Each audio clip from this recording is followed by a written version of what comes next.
Hello again. So you survived the short video and now you want to really understand how it works. So thank you for keeping with me.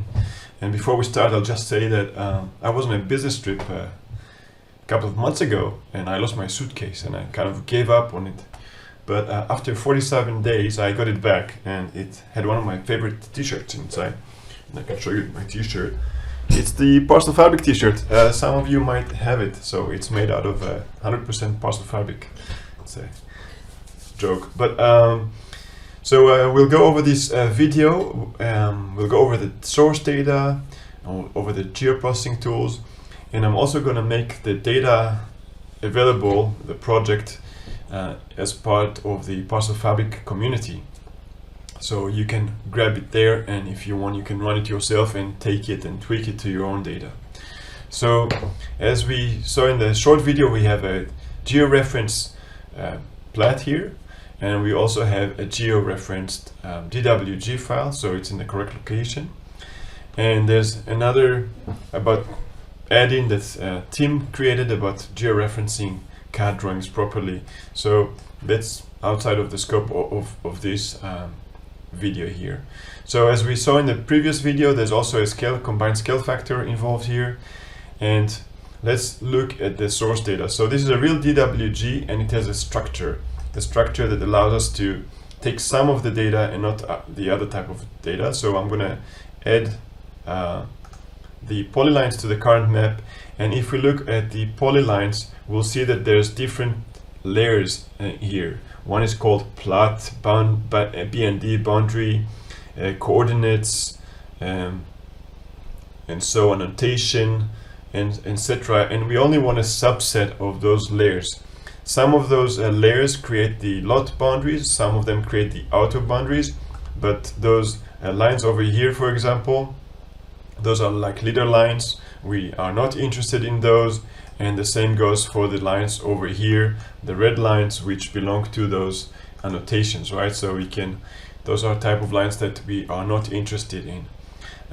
If we now bring the annotation in to this current map, we see that we get the lot numbers. Those is something we'll be very happy to take and create a name out of it for the new parcel. But there's also street names over here, and maybe we're not interested in those. And if we look again on those, we see that there's a property annotation and there's a street name here. So we probably don't want to take the street name, and we are not interested in the coordinates. And so on. So we only want a subset of that. And if all my CAD drawings had exactly the same structure, I can create a model using geoprocessing that always imports the things that I'm interested in and just keep reusing that. If you are using this project, you downloaded it and you're interested, I'll also tell you a small secret. Every time I run this model, it creates new data. And in order to get rid of it, under the default toolbox, you can double click this model and it will truncate all the tables and basically bring it to a state that it is right now, ready to demo. So that's kind of a trick. Another thing is that usually we bring the data into a staging environment, right? So this is the staging environment. It has exactly the same schema, and my parcel fabric in this map is pointing to these layers here. So it's using this parcel fabric and those layers. That means that if we append the DWG into this schema, we will start seeing it in this map. Now, if you wanted to automate the creation of a staging file geodatabase, this will be the first geoprocessing model over here. So let me try to zoom in a bit on this model. And what it does is, before I started, I went into the production geodatabase, I right-clicked, and I said export feature dataset to XML workspace document. Okay, so that opens the geoprocessing tool, and I'm not interested in the data, only in the schema. So that will export an XML schema only workspace to a desired location, and it's an XML file. So that was step one. Now I can reuse this schema every time I create a staging file geodatabase. So let's look at the tools over here. And where's the select tool here for the model? Must be a select tool, right? Where's the select tool? There's no select tool. Auto layout fit. Where are you, select tool? Here you are. Okay, so the first thing is to create a file geodatabase. If you wanted to expose a parameter to change the name, you can simply right click and say a parameter out of it somewhere. There's create a variable from parameter file GDB name, right? So you can, if you wanted, you can allow yourself to automate that to be able to provide the name. That creates a file geodatabase called staging FGDB. And then there's another geoprocessing tool called import XML workspace. And that basically points to the data that we created, the XML workspace, and it will create an empty staging geodatabase. So we already have that. So let's go into the second model. And I'm going to zoom in here on the first process, which is to create the initial record. So we're going to go it in the correct sequence. Let me start with zooming here. So those CAD polylines can form the outer boundary of that subdivision, and that's exactly the same boundary of the record geometry that we want to have. Now we know where the select tool here is. So first is look at this DWG polyline layer, but only select specific layers out of it, right? In this case, only one layer. If we look at the SQL version, it's layer equal Gplat BND. So that's the line layer that actually creates the subdivision boundary. So only select those lines. Then if we selected those lines, we do another command, which is turn those lines into a polygon. Hopefully there's no undershoots, and this forms a whole polygon. We get a subdivision polygon here, great.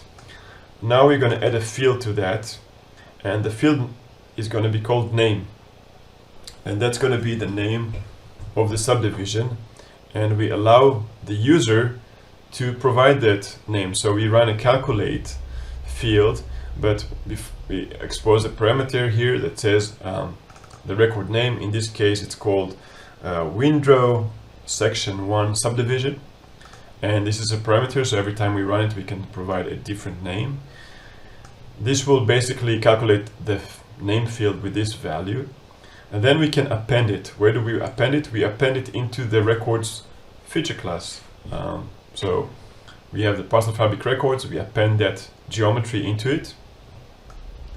And the last thing we want to do, so we created a record basically, but we want to grab something. And the thing we want to grab, there's a command in geoprocessing models called get field value. We want to get the global ID that is assigned to that record.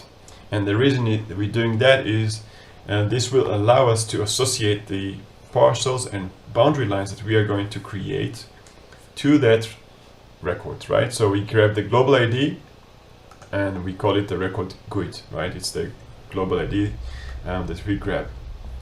Now that we've done that, let's process the right lines. So exactly the same, we grab the right lines. In this case, there's maybe different lines we want to grab. This one is the plat property, and we can see it in, that's the lines that form the boundaries of the lots. And now we get the CAD lot lines. We copy the features and get lines from CAD. So that's just the copy command. So we basically just copying it over. And now we do a small trick. And the trick is, if we took the lines as they are, they could be, for example, a straight line that pertains to multiple lots, or it could be a closed polyline for the entire, for many different lots. So the trick here is to first create a polygons from that spaghetti of lines, and that's the feature to polygon command. And after we have that polygons created, then we do the opposite. We turn it back into lines. And once you decompose polygons back to lines, you get them in the right sequence. You get them clockwise, and you get a line. It's still a closed line, but you get them in the right sequence. And now we can just split that line at the vertices. So if we had basically we had one line for each polygon, now we split it at the vertices. And now that we have done that, we can append this data into our lot lines in this case. And here is a new command that we have introduced in ArcGIS Pro 3.0 called update Kogo. So the reason we showed the combined scale factor before is that this allows us to specify the calculation of the Kogo dimensions, the direction, distance, and if there's curves, arc length and radius. And this will take into account the ground to grid correction. That combined scale factor can be applied to all the linear units that are being calculated. There's no station offset, there's no direction offset, so we specify the direction offset as 0. So this is what helped us calculate the Kogo dimensions. And the last thing we want to do for all those Kogo lines is associate them to the record by calculating the GUID that we took over here. So this is a variable called record GUID. There's a thing in geoprocessing models that allows you to basically specify the variable name using that percentage sign, and that will calculate that variable on the lines we've just created. So now we have lot lines and we have records, and the last thing we want to do is capture those parcel names that we have from the annotation. So again, we only interested in a subset of annotation, and those exist in those two layers. So here's a SQL query that's a bit different, either in this layer or in that, and it's not it. We don't want the one that says block 1, 2, 3. So it takes all the annotation that are part of the GPAD prop anno, but not any text that is like the block number. So we don't want the block numbers there. We get those features. Now we're going to buffer them. So that will basically create a small seed. I just buffer them by 1 foot, and that creates a small seed for me. And now that we have that, we can append those into as small polygons into the lots, and they still don't know that they are seeds, right? So we are after appending them, we are going to calculate the isSeed attribute to say equal 1, which basically means not only do I look like a partial seed, I am actually a real partial seed, because the isSeed field indicates it's a 1. And the last thing we do is calculate again, associate those seeds to the record by calculating the GUID on them. And once we have done that, we have wonderful lines, and we have all the partial seeds with their lot names in there. The only thing left to do is basically build a parcel fabric, which will create will grow the seeds into real polygons, unless of course there's more than one seed in a closed loop, or there's a closed loop that is not really closed because there's an undershoot, or because there's no seed at all. So all those reasons will of course make those areas fail, and it will also create of course the parcel points, and there we go. That's the thing that is going into this geoprocessing model. You can run it from the GP model here. You can of course also just double click it here, and it will expose the parameters in here. So if we wanted to change the subdivision name, we would do it in this area. If we wanted to change the combined scale factor, we can do it over here. So that can help somebody that wants to keep running it. It doesn't do too much quality assurance. So if this was a real digital submission, probably there would be more checks to verify there's no undershoots and overshoots and so on. But again, the key piece here is that you know how your DWG is structured, and that allows you to select the right layers and process them in the right manner. If you like this video, give a thumbs up. If you have any comments or questions, put in the reply below and I'll try to get to you. Put all your questions and replies hopefully in the Esri Parcel Fabric community. So that's the place I'm gonna look for any comments and address them. And I hope you find this content useful. Have a good day. Keep on parcel mapping.